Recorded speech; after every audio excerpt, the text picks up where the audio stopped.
Hello, chicken വാങ്ങുമ്പോൾ നമുക്ക് ഒരുപാട് ഓപ്ഷൻസ് മനസ്സിൽ വരും. ഇത് വെച്ചിട്ട് ഇന്ന് എന്ത് റെസിപ്പി ട്രൈ ചെയ്യാന്ന്. അങ്ങനെയാണെങ്കിൽ ഒരു കിടിലൻ റെസിപ്പി ഇന്ന് നമുക്ക് ഉണ്ടാക്കാം. നല്ല ഫ്ലേവർഫുൾ ആയിട്ടുള്ള ചെട്ടിനാട് ചിക്കൻ കറി.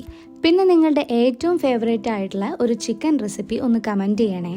അതുപോലെ ഈ ചാനൽ നിങ്ങൾ ആദ്യമായിട്ട് കാണുകയാണെങ്കിൽ സബ്സ്ക്രൈബ് ചെയ്യാനും സപ്പോർട്ട് ചെയ്യാനും മറക്കരുത്. ആദ്യം നമുക്ക് ചെട്ടിനാട് മസാല റെഡിയാക്കാം. ഒരു പാനോ ഒരു കടായോ എടുക്കാം. ഫ്ലെയിം ഓൺ ആക്കുന്നതിന് മുന്നേ 1.5 ടീസ്പൂൺ ചെറിയ ജീരകം, 2 ടീസ്പൂൺ മല്ലി, 1.5 ടീസ്പൂൺ വലിയ ജീരകം, 1 ടീസ്പൂൺ കുരുമുളക്, 2 പീസ് പട്ട, 5 ഗ്രാമ്പു, 2 ഏലക്കായ, 1 കറുകാപ്പട്ടയുടെ ഇല, ഒരു സ്റ്റാർ ആനിസ് അല്ലെങ്കിൽ തക്കോലം എന്ന് പറയും, അത്യാവശ്യം വലിപ്പമുള്ള 3 വറ്റൽമുളക്.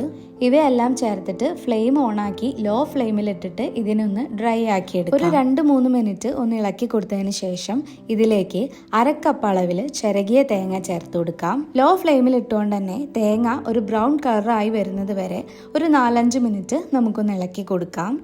ശേഷം ഫ്ലെയിം ഓഫാക്കി ഇതൊന്ന് തണുത്തതിന് ശേഷം നമുക്ക് മിക്സിയുടെ ജാറിൽ ഒരു 1/4 കപ്പ് അളവ് വെള്ളം കൂടെ ചേർത്തിട്ട് നല്ലൊരു തിക്ക് പേസ്റ്റ് ആക്കിയിട്ട് അരച്ചെടുക്കാം. ഇനി ഒരു പാത്രം ചൂടാക്കിയിട്ട് അതിലേക്ക് 3 ടേബിൾ സ്പൂൺ വെളിച്ചെണ്ണ ഒഴിച്ചു കൊടുക്കാം.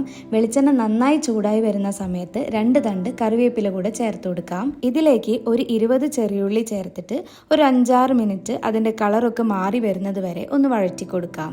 ഒരു മീഡിയം സൈസുള്ള തക്കാളി ചെറുതായി അരിഞ്ഞിട്ട് ഇതിലേക്ക് ചേർത്ത് കൊടുക്കാം. ഏകദേശം ഒരു 4 മിനിറ്റ് ആകുമ്പോഴേക്കും തക്കാളി നല്ല സോഫ്റ്റായി വന്നിട്ടുണ്ടായിരിക്കും. ഈ സമയത്ത് നമ്മൾ ക്ലീൻ ചെയ്ത് കട്ട് ചെയ്ത് വെച്ചിട്ടുള്ള 500 ഗ്രാം ചിക്കൻ ഇതിലേക്ക് ചേർത്ത് കൊടുക്കുന്നുണ്ട്. ഇനി ഇതിനെ നന്നായിട്ടൊന്ന് മിക്സ് ചെയ്തെടുക്കാം. ഒരു 2-3 മിനിറ്റ് ആകുമ്പോഴേക്കും ചിക്കൻ ഒന്ന് സോഫ്റ്റായി വന്നിട്ടുണ്ട്. ഇതിലേക്ക് ഇനി മസാലപ്പൊടികൾ ചേർത്ത് കൊടുക്കാം. മുളക് പൊടി 1 ടീസ്പൂൺ, മഞ്ഞൾപ്പൊടി 1/4 ടീസ്പൂൺ, ഉപ്പ് 2 ടീസ്പൂൺ. ഇവയെല്ലാം ചേർത്തിട്ട് നന്നായിട്ടൊന്ന് മിക്സ് ചെയ്തെടുക്കാം. ഒരു 5 മിനിറ്റ് ഇതുപോലെ ലോ ഫ്ലെയിമിലിട്ടിട്ട് കുക്ക് ചെയ്തെടുത്താൽ ചിക്കനിന് വെള്ളമൊക്കെ ഇറങ്ങി വന്നിട്ടുണ്ടായിരിക്കും. ഇനി നമുക്കിതിലേക്ക് നേരത്തെ അരച്ചു വെച്ചിട്ടുള്ള ചെട്ടിനാട് മസാല ചേർത്ത് കൊടുക്കാം.